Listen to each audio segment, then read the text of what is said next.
Bonjour et bienvenue à cette quatrième et dernière vidéo sur le Genesis GV70 électrifié 2026. Je suis Christian Gagnon et aujourd'hui je vais vous parler des prix de la gamme du Genesis électrifié ainsi que de mes impressions de conduite et des performances du groupe motopropulseur. D'abord, il y a deux versions pour le GV70 électrifié, la version Advanced à 78 500 et la version Prestige à 88 500 ça, ce que ça vous donne, la version Prestige, entre autres, il y a plusieurs choses, mais ça vous donne l'affichage tête haute, le stationnement intelligent. Le stationnement intelligent, c'est que vous avez sur la télécommande deux petits boutons qui fait que si vous voulez entrer ou sortir d'un stationnement très serré, vous avez juste à stationner la voiture devant, vous descendez et vous appuyez sur le petit bouton et la voiture va aller se placer d'elle-même.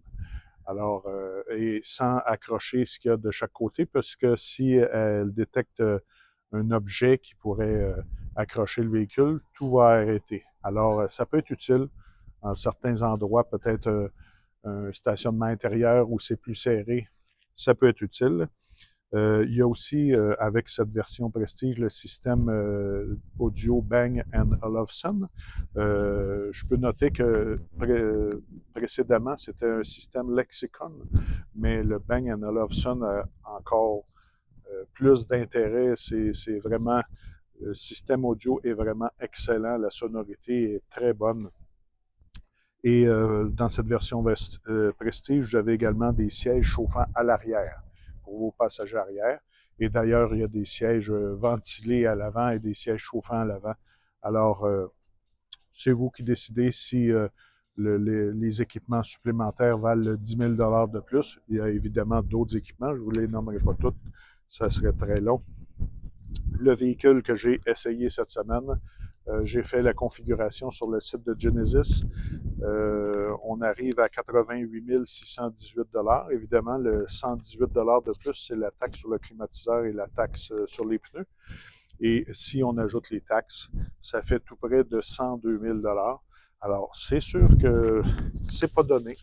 Je suis parfaitement d'accord avec vous. Chez Genesis, on a par contre un service amélioré par rapport à certains constructeurs allemands, disons. On a les entretiens réguliers sans frais pendant 5 ans, 100 000 km. C'est sûr que sur un véhicule électrique, on a moins d'entretien à faire que sur un véhicule à essence, mais je vous signale que tout ce que je vais vous dire là, ça s'applique à tous les véhicules Genesis. Alors, si vous achetez le même modèle avec un moteur à essence, ça va être exactement les mêmes critères de garantie. Alors, les entretiens réguliers sans frais pendant 5 ans, 100 000 km, une garantie limitée de 5 ans, 100 000 km, service de voiturier à domicile. Donc, quand votre voiture est partie chez le concessionnaire pour faire l'entretien, on vous en fournit une autre le temps que votre voiture est au garage.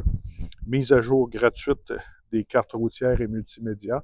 Ça peut paraître anodin, mais les cartes routières, ça change fréquemment. On ajoute des rues, on ferme des rues, on déplace des rues. Alors, il faut habituellement, je ne sais pas la fréquence de mise à jour des cartes sur le véhicule Genesis, mais habituellement, c'est à peu près 2 fois par année. On a les services connectés Genesis pendant 5 ans et également l'assistance routière 24 heures par jour, 7 jours par semaine pendant 5 ans. Alors, pendant 5 ans, vous n'avez pas à vous inquiéter de rien. Alors, ça vaut peut-être le, le, le coût de payer un peu plus pour un véhicule de luxe. Ça, c'est vous qui savez selon votre budget. Alors, pour ce qui est du groupe motopropulseur, on a une batterie de 84 kWh. Genesis affirme qu'on peut parcourir 402 km avec cette batterie.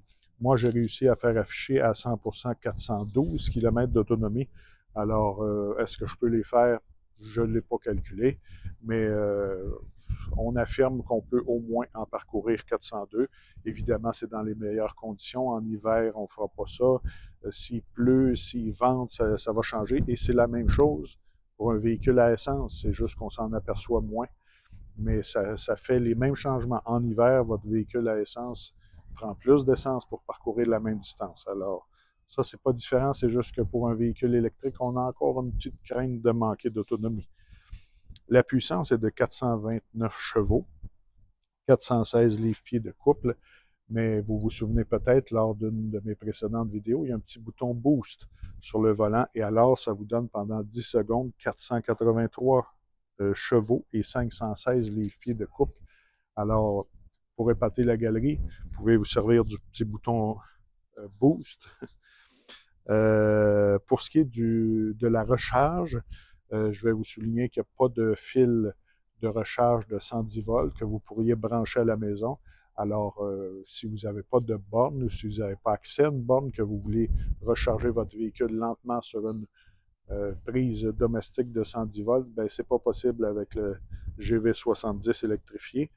On a maintenant le nouveau port NACS, alors vous pouvez aller sur des bornes Tesla.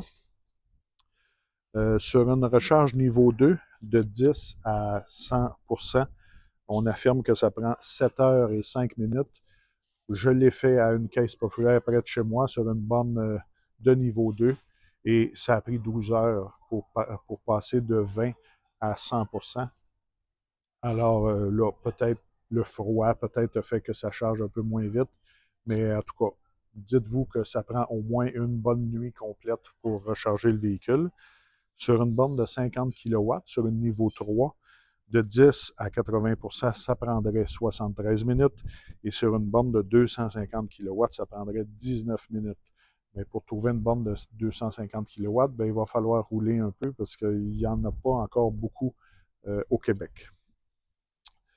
Moi, ce que j'ai trouvé au volant, excellente puissance, même en mode normal. Je ne pense pas qu'on a besoin du mode sport, encore moins du mode boost.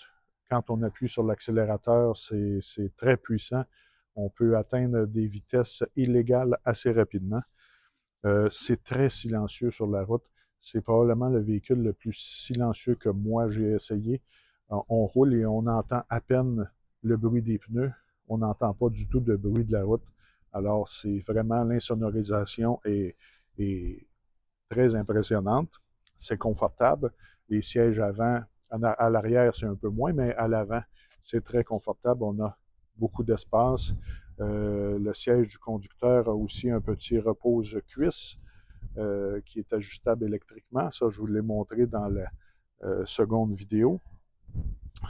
Pour ce qui est de la visibilité, à l'avant, c'est bien, là, il n'y a pas de problème, mais de 3/4 arrière, à cause des piliers C et D qui sont très larges, euh, la visibilité de côté peut être un peu déficiente, mais on a des caméras sous les rétroviseurs avant, alors aussitôt qu'on clignote, ça vous donnera d'ailleurs une bonne raison de mettre votre clignotant.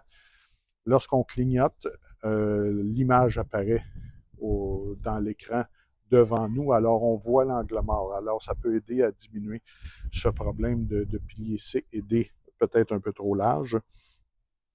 L'aide à la conduite, ça, lorsqu'on enclenche le régulateur de vitesse, et même lorsqu'on ne l'enclenche pas, on a comme un système de suivi de voie.